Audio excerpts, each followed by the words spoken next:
creeping, phantom in the dark, blade sharper than secrets, leave a deadly mark. Phaeton in the chaos, language of the pain, torture, symphony, storms in... Links do meu canal secundário Unterwolf e Ant10 junto de mais algumas informações na descrição do vídeo junto da minha chave Pix para quem quiser dar uma força aqui para o canal. Se inscrevam e deixem o like para ajudar na divulgação. Bom, tendo dito isso, vamos para a teoria. POV é o Sala de Meditação, nave espacial de exploração kryptoniana, ruínas de Krypton. Momento atual. Eu havia acabado de passar pelo vórtice negro com tons roxos que se fecha atrás de mim. Eu estava agora em minha sala de meditação. Minhas vistas começam a oscilar devido à luz e à mudança de realidade. Minha visão do tecido espacial começou a se ajustar e se adaptar a esta realidade. Minha visão quântica das cordas que compunham a realidade e a matéria também começam a se alterar e se ajustar, causando uma leve irritação em meus olhos que logo passa. Eu já podia ver o básico das cordas que formavam a matéria e o tecido espacial. Em comparação com o universo anterior dos Transformers, as cordas quânticas da DC eram realmente muito mais complexas e difíceis de ter uma abrangente compreensão, deixando o tecido espacial de lado. Anteriormente, no universo anterior, eu podia sentir que eu poderia facilmente puxar um fio das cordas e desfazer e refazer suas formas como eu bem queria, mas agora as cordas pareciam muito mais firmes e fortes. Sim, Transformers elas eram como fios. Na DC era como aquelas cordas grossas cheias de tranças, ou melhor, como aquelas correntes gigantes de ferro dos navios. Eu sentia que no máximo poderia mover um pouco as cordas de lugar. Esse seria meu máximo, pelo menos no momento. Na nave não demorou muito para que minha presença fosse notada por Zero, que me saúda. Eu pergunto sobre o relatório do tempo em que estive fora e logo sou respondido por Zero. Mestre El, continuei orbitando as ruínas da antiga Krypton, junto dos destroços coletados. O satélite próximo do Sol Vermelho, coletando energia e convertendo em radiação de Sol Amarelo, permanece funcional. Durante esse tempo houve alguns meteoros que passaram próximos dos destroços, mas nenhum chegou perto o suficiente para causar danos. Fora isso, nada relevante ocorreu em seus meses de reclusão. Fora isso, seguiu os protocolos orientados a respeito do indivíduo kryptoniano. De acordo com minhas análises, as células do indivíduo recuperaram totalmente suas funções após 5 dias desde o início do tratamento. Depois disso, tomei a liberdade de reduzir o tempo de banho de sol diário para 1 dia a cada 7 dias, a fim de poupar energia solar para outros possíveis usos. Também tomei a liberdade de enviar mais drones em busca de recursos em asteroides que estavam estacionados próximos da região, além de coletar mais destroços da nuvem de poeira deixada pela destruição de Krypton. Eu falo com um leve sorriso. Você fez bem. Se a estrutura celular já estiver completamente funcional, não há por que continuar com o tratamento de luz solar. Quanto à coleta de recursos, também foi bem útil, o que deve poupar um bom tempo e me permitir focar em outros objetivos. Zero era um subordinado realmente prático, embora a inteligência artificial sempre foi algo questionado em minha vida anterior e até ter sido proibida em Krypton. Eu tinha que dizer que era realmente útil. A função principal de Zero é me fornecer toda a assistência possível e atender às minhas demandas e me servir da melhor e mais prática forma possível, o que permite a Zero tomar certas medidas especiais contanto que se alinhem à minha linha de pensamento. Zero em si tem seu próprio pensamento e ego, mas Zero é incapaz de se revoltar pelo mesmo motivo, por ter um alto nível de compreensão. Também tem um alto nível de lealdade em relação a mim, seu criador, e Zero e o tipo de ser que trabalha diligentemente em sua missão de me servir. Ele faz isso sempre escolhendo a rota que vise os mesmos resultados, mas no gasto mais raso dos recursos. Zero fala. Recentemente, há 3 dias, as senhoritas Seri e Jasmine despertaram de suas hibernações nas câmaras de nutrição. Elas estão agora na sala de comando. Eu digo, certo, irei vê-las imediatamente. Enquanto isso, quero que analise esses 2 objetos. Dois androides saem do chão e usam um mini raio trator, agarrando a Spark de Unicron, o autoconversor de energia e o Allspark que eu faço sair de meu pulso e formar sua forma original, enquanto eu retiro o cajado de quintessa e a esfera de células de metal. Ao ver esses dois objetos, Zero não pode deixar de se pronunciar. Interessante, a liga metálica não pode ser encontrada em meu banco de dados, e a flutuação de energia também são estranhas. Irei demorar um bom tempo na análise. Eu respondo: não há problema, demore o tempo que for necessário. Eu saio da sala de meditação enquanto os androides seguem levando a Spark de Unicron, o autoconversor de energia e o Allspark para a sala de pesquisas. Enquanto eu me aproximava da sala de comando, eu podia ouvir o som de o que aparentava ser uma música bem animada sendo cantada em inglês. Embora sua letra fosse meio estranha, quando eu te conheci, me apaixonei à primeira vista. Não posso descrever a felicidade que me rodeia, como uma explosão de nêutrons em meu peito queimando e ardendo. A letra da música era um pouco estranha, mas ao mesmo tempo sua melodia era calmante e reconfortante de alguma forma. Eu não pude deixar de soltar um leve sorriso em meu rosto, um sorriso frio mas genuíno e contente.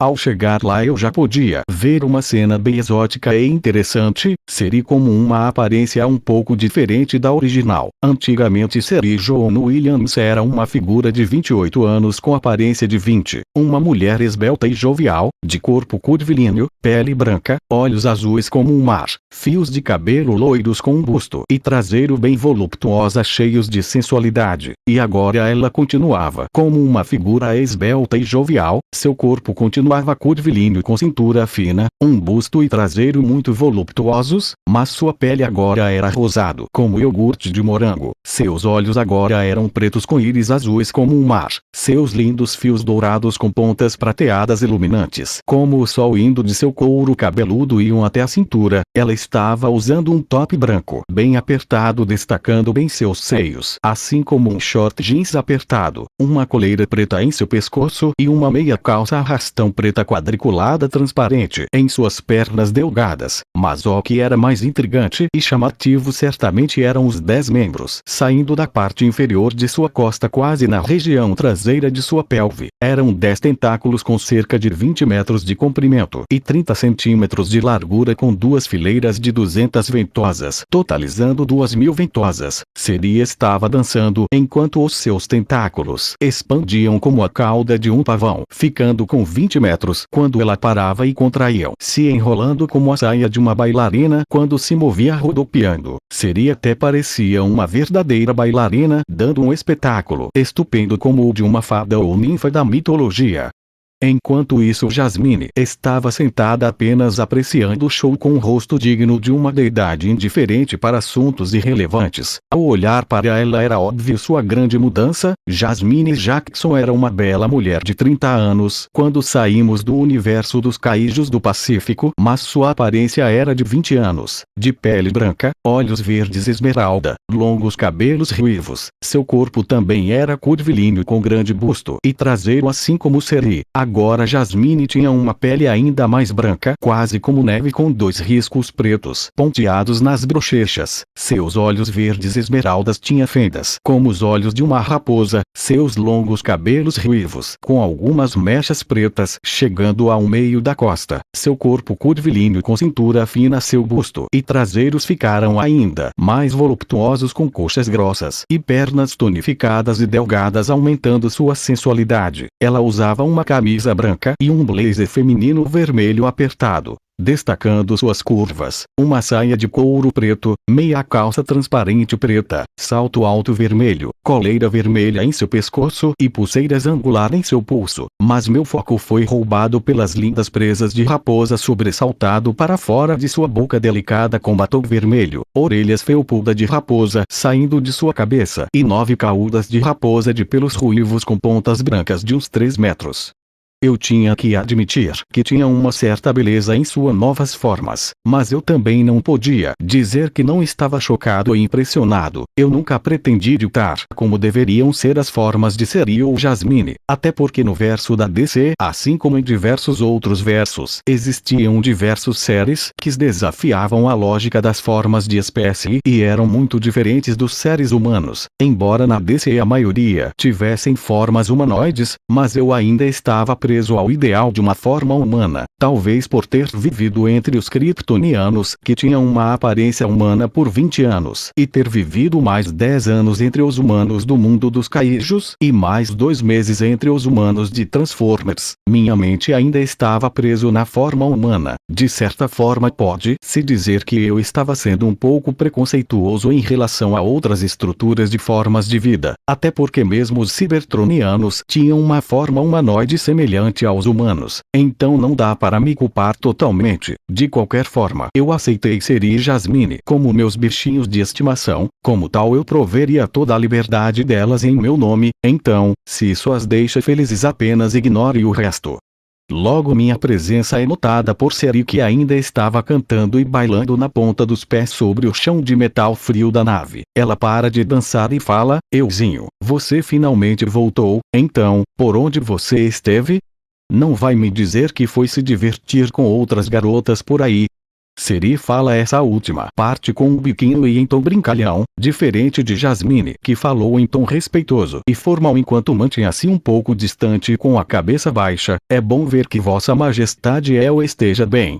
Jasmine ainda me tratou com muita formalidade como sempre. Esse era o principal contraste entre Seri e Jasmine. Seri era uma garota excêntrica que teve seu genoma humano misturado a genes de DNA Kaiju em sua concepção, um experimento ilegal feito por seu próprio pai. Como eu já havia dito uma vez, sua personalidade era similar à de Harley Quinn, vulgo Arlequina. Quanto a Jasmine, ela era quase sempre formal e raramente deixava sua face digna cair. Claro, comparado a mim era muito mais fácil fazê-la demonstrar suas emoções, mas ainda assim era um evento muito raro. Usando minha visão microscópica eu consegui ver que não havia mais nenhum buraco de esporo em sua pele, nem gordura oleosa, nem os ácaros ou qualquer outros germes ou bactérias. Ao invés disso havia um fino campo biomagnético rodeando suas peles.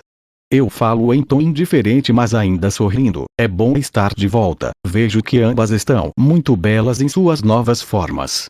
Minha fala faz Seri soltar um largo e lindo sorriso. Quanto a Jasmine, fica levemente corada com um tom rosado bem destacado em sua pele branca, com um leve sorriso delicado. Seri estende seu tentáculo à extrema esquerda para mim. Eu agarro sentindo sua textura macia. Sua consistência era meio gelatinosa. Sem sombra de dúvidas era útil e podia até ser usado como travesseiro, e de certa forma familiar. Eu falo: "Um trabalho impressionante. Tenho uma ideia dos seus motivos para isso, mas suponho que você ainda deseja que eu pergunte. Então, por que dos tentáculos?" Seri sorri e gargalha um pouco como uma criança e começa a falar: "Você me conhece tão bem. Eu e a Jasminezinha ficamos um bom tempo naquela gigante biblioteca mental de banco de dados do Zerinho, estudando todas as informações sobre suas culturas, tradições, sua biologia, sua fauna e flora. Eu realmente me impressionei bastante, principalmente com as capacidades regenerativas, livre alteração de pigmentos, de melanina, e a resistência térmica dos gigantes krakens dos mares de Gragua. Eu acabei pensando que ter 10 tentáculos seria muito prático para realizar experimentos, além de que no caso de eu me envolver numa briga, eles me seriam bem úteis." Tais explicações eram plausíveis e tinha sentido. Os gigantes krakens dos mares de Gragua eram de fato impressionantes. Gragua era um mar que ficava na divisão entre do horizonte do brilho do sol vermelho e do deserto de gelo, devido a Krypton não possuir um eixo de rotação funcional, ficando sempre parado com um lado para o sol vermelho e outro para o espaço sideral. Esse mar continha diversas espécies de animais marinhos e anfíbios. Sua profundidade de 33 mil metros 3 vezes mais profundo que as fossas das Marianas, o local mais fundo da Terra. E como a gravidade de Krypton era tão mais densa que a da Terra, muitas criaturas que viviam nas profundezas tiveram que passar por um drástico processo evolutivo. Os gigantes Krakens foi uma das espécies que mais se destacaram. Seus corpos eram semelhantes ao de uma lula gigante, parecendo até gelatinosas, e com alta densidade elástica, o que dificultava serem danificados, além de suas capacidades regenerativas através da rápida e controlada reprodução de células-tronco. Foi uma das pastas de minhas pesquisas na academia científica. Elas possuíam um controle praticamente absoluto, dominando perfeitamente a arte de mudança de cor e textura, além de suas capacidades de bioluminescência. Sua regulação térmica era excepcional, devido à falta de luz. Ao invés de evoluir para ficar sem olhos, ele desenvolveu visão noturna e sensores de vibração incríveis, além de células especializadas no controle de flutuação para impedir que seu corpo seja achatado pela pressão e possa subir rapidamente para a superfície sem sofrer com a rápida mudança de pressão. Sua cabeça era grande, com uma boca igualmente grande com fileiras de pontas afiadas de quitina e 4 olhos nas diagonais. Poderiam variar em muito seus tamanhos ao longo da idade. O maior exemplar foi um com a cabeça do tamanho de 30 metros de comprimento e 15 de largura, com tentáculos de até 65 metros. Os tentáculos de Seri são apenas as de um gigante Kraken menor que um mediano. Não apenas isso, mas devido ao controle de células-tronco eu já podia saber que futuramente estes tentáculos poderiam suportar diversas super habilidades simultaneamente. Logo após refletir sobre o assunto, a voz de Seri fala: use sua visão microscópica e veja as células. Ouvir isso me intrigou e assim eu fiz, vendo as células kryptonianas que compunham todo este tentáculo. Não apenas isso, mas também dentro das 200 ventosas haviam diversos olhos em seus interiores que saem para fora, ficando um pouco esbugalhados, enchendo o tentáculo. Cada olho estava dilatando sua íris como se estivesse ajustando sua visão, aproximando e distanciando. Verificando mais profundamente, eu percebo que cada olho tinha uma função especializada gravada nas células, uns capazes de usar visão telescópica, uns com visão microscópica, uns com visão de raio-x, uns com visão de calor, uns capazes de reter líquido e gás para reações químicas, para super sopro, sopro congelante, voo/levitação, sobrevivência espacial, resistência térmica, além de células especializadas no controle de campo biomagnético. Aquele tentáculo era um genuíno tesouro da ciência biológica. Eu estreito o meu olhar e falo enquanto volto meu olhar para a Jasmine: minha querida Seri, você fez um trabalho excelente, devo admitir. Sendo assim, suponho que a Jasmine Seri interrompe falando animadamente: sim, eu mesmo ajudei mesclando as características de uma raposa ardente de Kaia. Achei que combinaria bastante com a Jasminezinha. As lendas místicas sobre as raposas ardentes e propriedades misteriosas realmente me intrigaram.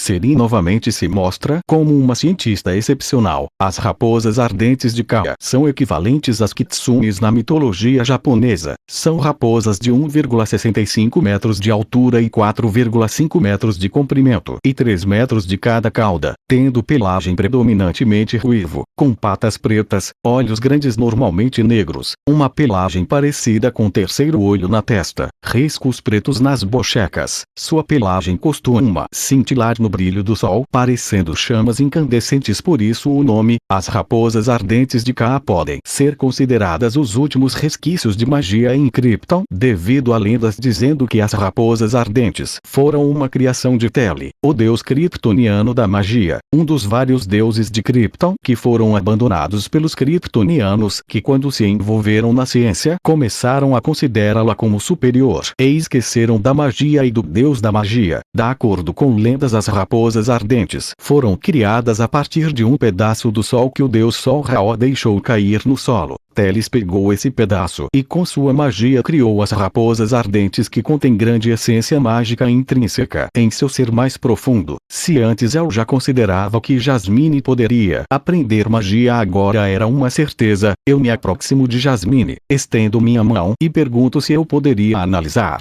ela só acerta com a cabeça em confirmação e estende a cauda extrema à esquerda. Usando minha visão microscópica eu pude ver as células kryptonianas em toda a cauda. As células carregavam energia e transpassavam a energia para o resto do corpo para uma completa utilização de suas habilidades, diferente da Seri, que podia focar todos os genes kryptonianos em apenas um tentáculo. No caso de Jasmine, os genes kryptonianos, além de estarem na cauda extrema à esquerda, também tinham que ser repartidos pelo resto do corpo, como se fosse um caminho, compartilhando e guiando a energia solar para ser melhor usado. Infelizmente isso reduzia um pouco suas capacidades. Não que ela fosse fraca, Jasmine ainda poderia exercer uma força equivalente à de um kryptoniano ordinário de baixo nível, apenas com algumas décadas de reservas de energia solar. Mas já Seri, com seu único tentáculo cheio de células kryptonianas e algumas células especializadas nos olhos e dentro das ventosas, ela poderia exercer a força de um kryptoniano ordinário de nível mediano com as mesmas reservas. Não quer dizer que Jasmine fosse fraca, até porque com a adição de magia a seu repertório a diferença de força não seria muito relevante, ainda mais se for contar com o teletransporte, pensamento acelerado e pensamento paralelo, que ela já tinha, que serão amplificados conforme exposição ao sol amarelo ou a estrelas mais energéticas. Sem falar que Jasmine já tem um natural conhecimento de artes marciais, além de suas habilidades de espiã. Eu falo, de fato é um trabalho lindo, digno de admiração.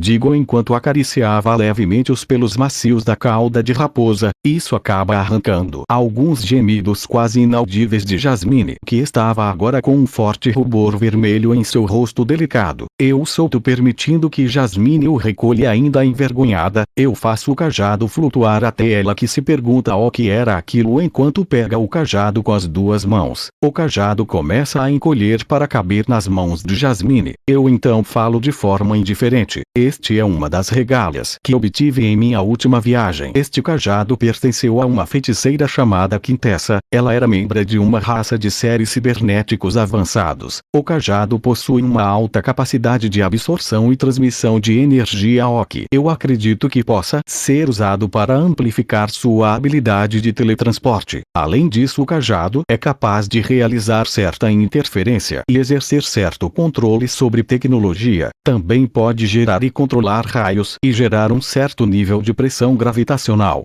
Tudo isso deixa Jasmine e Seri impressionadas, e Seri fica com uma carranca no rosto. Ela fala fazendo biquinho.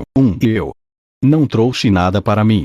Essa cena dela agindo como uma criança foi de alguma forma até que divertida para mim. Eu então flutuo a esfera de metal para a direção de Seri, que olha curiosa para a esfera pegando com as duas mãos. Devido à esfera se tratar de ferro compactado, era um pouco pesado para Seri, a obrigando a pegar com o tentáculo kryptoniano, porque ela não possuía reserva de energia solar suficiente para distribuir por todo o seu ser. Seri me olha com um olhar interrogativo. Então eu simplesmente digo para ela usar seus poderes, o que ela entende. Logo sua expressão de curiosidade é substituída por uma de surpresa e choque, o que eu suponho que seja normal, afinal se tratam de células de metal, e um metal de origem desconhecida que não está presente na tabela periódica. Logo Seri sai correndo para o laboratório, usando seus tentáculos, passando por cima de mim sem me dar tempo de explicar que se tratava de uma poliliga mimética, cujas células eram totalmente programáveis.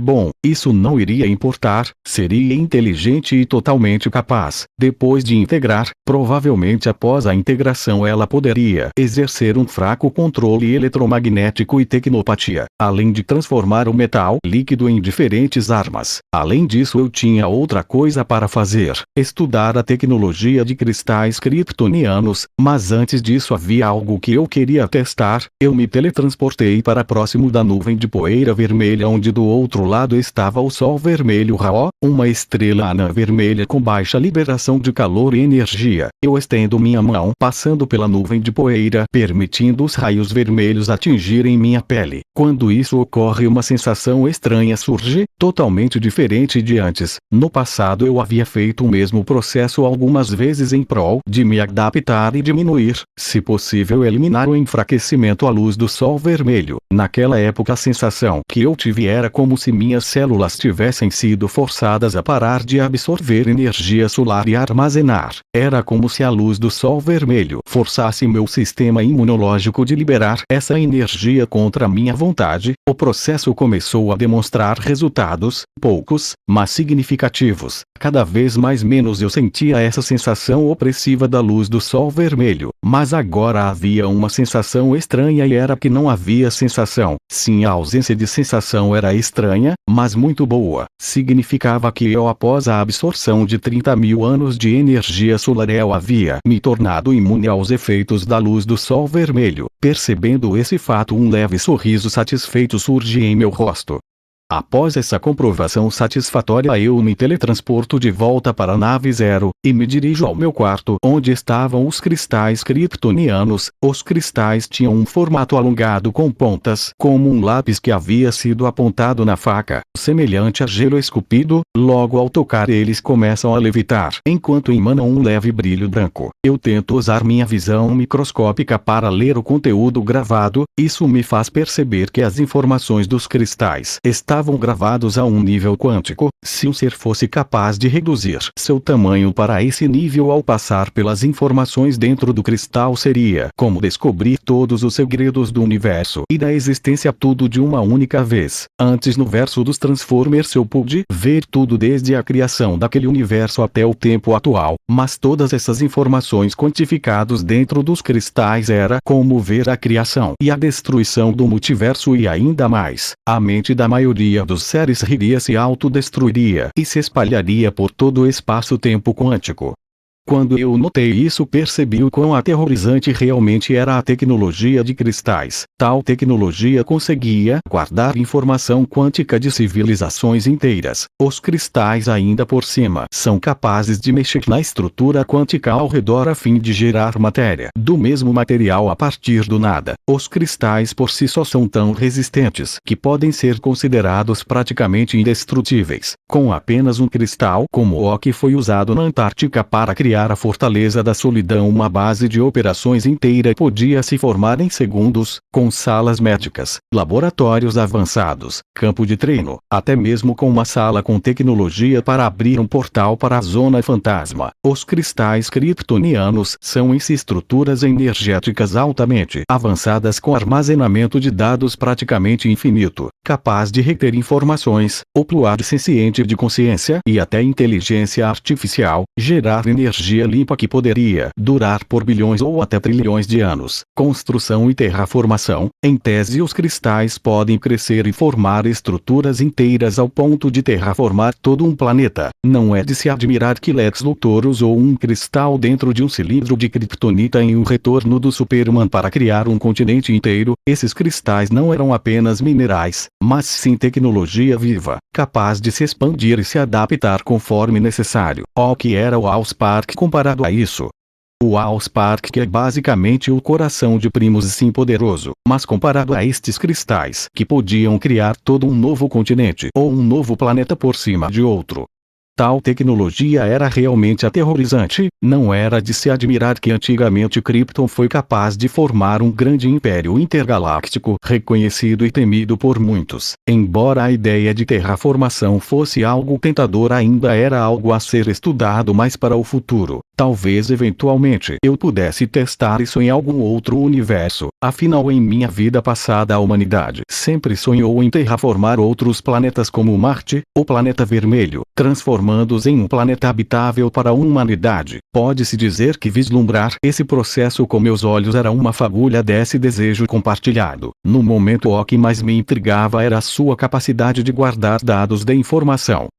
Eventualmente eu levei os cristais para serem estudados melhor na sala de pesquisas. Depois de 3 dias, eu já havia conseguido entender bem como era o funcionamento da tecnologia dos cristais e como eu poderia os usar a meu favor. A Seri já havia estudado as células metálicas da poliliga mimética e não pode deixar de relembrar do T-1000 de Exterminador do Futuro. Assim, o tentáculo extremo direito dela era um tentáculo de metal cheio de frestas com uma leve iluminação azul e com ventosas metálicas com uma leve luz azul. O mesmo era para Jasmine, que agora tinha uma cauda metálica com frestas de iluminação azul, o que combinava bem com o cajado. Como o esperado, não demorou para Jasmine entender as habilidades do cajado e os usar com maestria. Todo dia elas tomavam cerca de 1 hora de banho de sol amarelo, uma vez de manhã e uma vez de noite. Como Seri havia terminado seu estudo da poliliga mimética, ela ficou muito interessada nas Spark de Unicron, no autoconversor de energia e no Allspark analisados por Zero, bem como nos cristais que estava estudando. Quando explico para ela a tecnologia dos cristais kryptonianos, ela, assim como Jasmine, que decidiu nos acompanhar na sala de pesquisas, ficou chocada com quão aterrorizante era tal tecnologia. Mesmo quando eu havia conquistado a terra dos Kaijus do Pacífico e demonstrado inovações tecnológicas excepcionais, criando um mundo muito próximo do imaginário de uma civilização futurista, nunca foi falado sobre terraformação. Isso era um novo passo rumo à conquista estelar que ainda não era cogitada pela humanidade do mundo dos Kaijus. Eles ainda estavam focados na construção de um mundo futurista praticamente pacífico, focado em busca do conhecimento sobre todas as áreas. Passar disso direto para a terraformação planetária seria um salto absurdo. A essa altura eu já consegui me conectar à tecnologia dos cristais em uma relação simbiótica, o que quer dizer que agora eu podia controlar a tecnologia de cristais de forma instintiva, imprimir comandos no interior de cada cristal e os usar para diversos fatores. Isso, unido com a tecnologia cybertroniana proporcionado do Allspark, as implementações futuras eram inimagináveis.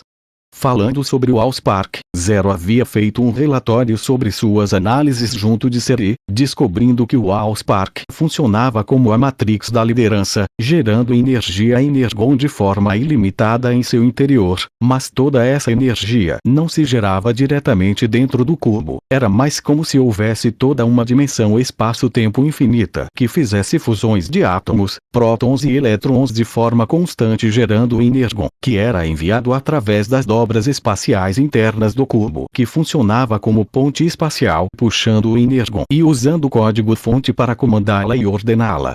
Quanto ao autoconversor de energia, como seu nome diz, ele é capaz de absorver matéria e energia, realizar um delicado processo para converter tudo aquilo em Dark Energon que poderia ser transpassado para a Spark de Unicron, que regulava o Dark Energon para seu uso, realmente agindo como um coração bombeando sangue para o resto do corpo. Mas talvez com alguma modificação, talvez também fosse possível utilizar o autoconversor de energia para a produção de solução de fluido nutricional para sustentar a vida vegetal, como plantas e fontes de alimento. Talvez até produzir refeições sintéticas com base no rearranjo molecular. Claro que isso seria um pouco difícil, já que o autoconversor era como um gerador e motor principal do planeta Unicron, além, é claro, de ter que programar um sistema sofisticado para separar as moléculas positivas e negativas de dentro do autoconversor. Já a Spark de Unicron, embora não fosse capaz de gerar o Dark Energon ilimitado como o Allspark com o Energon, afinal Unicron, embora fosse em sua essência um ser espiritual transcendental superior assim como Primus, Unicron não podia usufruir de todo o seu poder de uma vez, porque tinha que dividi-lo em infinitas realidades. Quanto a Primus, ele era o mesmo independente da realidade, era o mesmo Primus, a mesma Cybertron onipresente por todo o seu multiverso. Unicron não podia fazer isso tendo que depender de avatares, mas nada disso quer dizer que a Spark de Unicron só servisse como regulador de energia. Ela também por si só era uma arma capaz de destruir planetas inteiros, redirecionando e concentrando energia para seus ataques poderosos, além de ser um gerador de armas quase tão bom quanto o próprio Allspark, até porque o Allspark é mais voltado à criação de vida cibernética, enquanto a Spark de Unicron é uma arma de grande destruição. Isso apenas demonstra o quão poderoso é perigoso o Nikron realmente era. O Nikron, sem sombra de dúvidas, não tinha motivos para me temer, ele em si, como falado antes, e de fato digno de ser o deus dos mortos e do caos, sendo um ser superior criado pelo homem junto de primos, sua forma planetoide e apenas uma forma física que reduz muito seu poder, que ainda por cima está repartido com cada avatar pelo multiverso, além dele ter tido que se manter em hibernação depois de sua última luta contra primos, que o forçou a reduzir seu tamanho e até contrair seu anel orbital que formava suas asas em seu modo robô, além das constantes drenagens de energia de quintessa. Nesse cenário eu até que poderia sim derrotar o Nikron, apesar de não poder realizar algo como o uso da prisão mental, já que isso abriria espaço para o Nikron ter um acesso mais abrangente de seu real poder. Agora, se fosse um Nikron mais cheio de energia, seria outra história. O Nikron é quase o equivalente do Galactus, mas se eu tivesse que dizer mesmo, se o verdadeiro Nikron lutasse contra um Galactus bem alimentado e disposto a usar o máximo de sua energia, é provável que nem Nikron seria páreo.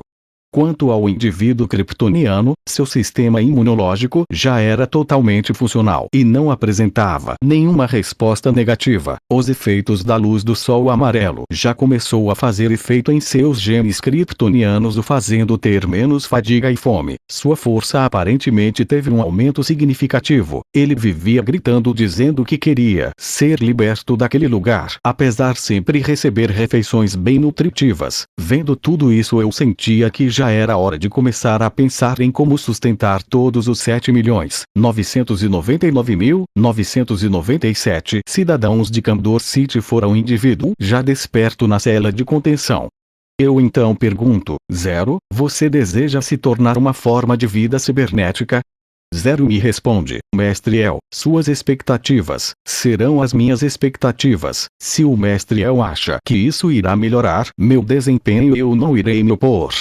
Eu sorri levemente e ordeno ao Zero a começar a planejar possibilidades para o design para ocupar todos os kryptonianos, que ele começa a computar, visando não só a melhor estrutura para suportar uma civilização, mas que permita realizar viagens, ou seja, uma gigantesca nave espacial que também integre suportes capazes de sustentar a vida, prover alimentação, estadia, educação, treinamento militar, pesquisa e desenvolvimento tecnológico. Seria quase como um reino móvel. Claro que seria só uma estadia temporária até a conquista de um território vantajoso e próspero para os kryptonianos. Brainiac está por aí e não veio até aqui, talvez por estar muito longe, por capricho, ou talvez porque algo está impedindo. De qualquer forma, eu precisava dar início ao projeto de uma nave-mãe cósmica o quanto antes, até porque mesmo com a energia obtida do Sol Vermelho, do Allspark, que poderia ser proporcionada pelo autoconversor de energia, ainda iria demorar pelo menos 5 a 10 anos para poder realizar uma viagem hiperespacial para a Terra. Então era melhor começar logo esse projeto e permitir que eu desse início ao meu império kryptoniano.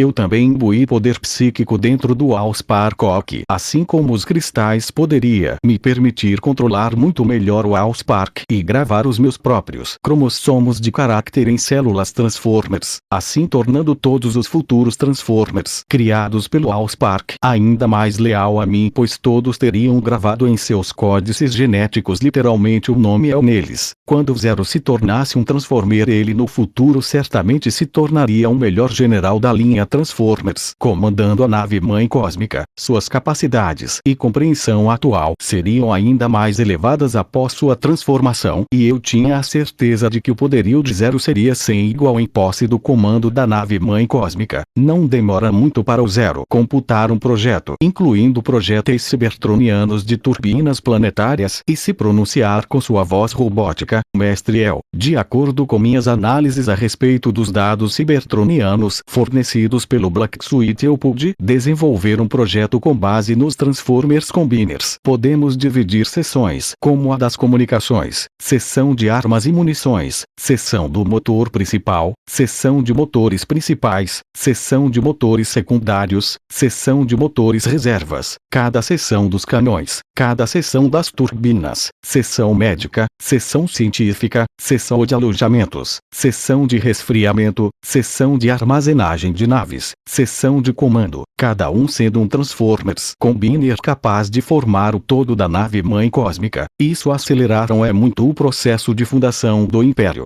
Eu ponderei a respeito desse projeto. Eu acabei franzindo um pouco a testa ao lembrar de Cybertron, um mundo tecnológico de seres cibernéticos altamente inteligentes, mas que inevitavelmente caiu nas graças da Guerra Civil devido à convergência de pensamentos de diferentes ideais. Embora de fato ter a nave-mãe cósmica como um Transformers Combiner fosse algo muito bom à primeira vista, essa seria algo duradouro apenas a curto prazo. Na prática de longo prazo, com as personalidades diferentes dos Combiners individuais, levaria a problemas internos entre os Combiners, consequentemente tornando o trabalho em equipe da nave-mãe cósmica um desafio problemático e que poderia levar a um resultado catastrófico e não muito favorável, visto que cada um poderia decidir por tomar diferentes rumos em prol da lealdade. Mesmo sendo extremamente leais, cada um poderia ter uma visão diferente de lealdade e agirá por conta própria pelo seu ideal de lealdade. No final, essa diferença de opiniões, mesmo sob o mesmo pretexto, ainda levariam a conflitos. A partir do senso da individualidade, é impossível não surgir conflitos de ideais entre séries a menos que haja algo para sustentar um equilíbrio entre as diferenças, mas usando os humanos como base, como eles agem ou podem agir em relação um ao outro como devido à diferença de nacionalidade ou crença, é impossível eu não cogitar o quão trabalhoso seriam os Combiners. E esse é um problema no qual eu não estou disposto a promover. Como a nave-mãe cósmica seria a base do meu império, ela tinha que ser estável, sua fundação deveria ser firme. Para isso eu não poderia correr os riscos de tal desequilíbrio e instabilidade que os Combiners poderiam se tornar com cada um agindo sob a bandeira da lealdade. A nave-mãe cósmica seria o principal mérito de meus resultados, de meus esforços meticulosos, e eu não estava disposto a deixar o caos dominar. Além de que a nave-mãe cósmica futuramente iria armazenar diferentes tipos de tecnologia de diferentes mundos, sendo assim portando um poder aterrorizante. Eu já podia imaginar o caos que esses Transformers desencadearam com tamanho poder a seu dispor. Eu realmente não queria dormir e viajar por diferentes universos por milhares de anos para que ao retornar visse meu império tomado por chamas e ruínas porque alguns Transformers leais não conseguiram chegar a um acordo de como executar de forma coordenada e unificada suas ações. Um brilho sábio iluminou a minha mente e eu perguntei, ainda com a testa levemente franzida: Zero, entre você se tornando a nave-mãe cósmica, qual é a taxa de eficácia comparado com cada módulo de seção individual se tornando uma forma de vida cibernética? Se a diferença de eficácia fosse significativa, eu até poderia ainda ponderar a respeito de tornar cada módulo um Transformer individual. Zero ficou em silêncio, parecendo levemente atordoado com minha insinuação. Se transformar na própria nave-mãe cósmica, um Transformer gigante pareceu não ter aparecido em meio às análises de Zero. Ele pareceu estar rapidamente pesando os prós e contras dessa ideia. Eu criei o Zero como um faz-tudo especializado em diversas áreas, mas pode-se dizer que sua principal função se dá no controle dos sistemas de naves e de estruturas. Logo Zero me responde: não, eu não seria inferior a um gigante Combiner. Na verdade, isso aumentaria muito meu desempenho. Como a própria base de toda a nave-mãe cósmica, eu poderia comandar cada seção com grande eficiência, organizar as naves de batalha facilmente, comandar a rede de comunicações para transmitir rápidas instruções e mensagens. Eu poderia ativar de forma mais rápida e eficaz a viagem intergaláctica pelo hiperespaço, e além disso, excluindo a necessidade de solicitar a opinião dos Transformers subordinados, eu poderia realizar a troca de peças para reparos e atualização dos sistemas da nave-mãe cósmica com extrema eficiência técnica. Ao ouvir essas falas vindas do Zero, um largo sorriso se forma em meu rosto. Eu falo com leve animação: bom, muito bom. Sendo assim, vamos pôr isso em prática o quanto antes. Bom, esse foi o vídeo, espero que tenha gostado. Até o próximo vídeo, fiquem com Yahvé, Deus.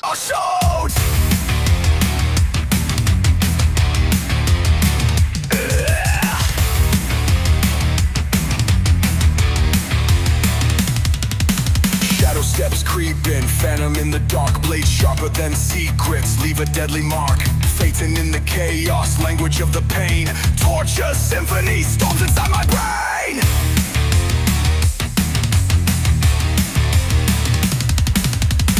whispers in the void, cloak of a nightmare. Fire burns hotter, death dances in the air. Small frame, big wrath, wrath like a typhoon, bringing Armageddon under a blood red moon. Phaeton moves silent,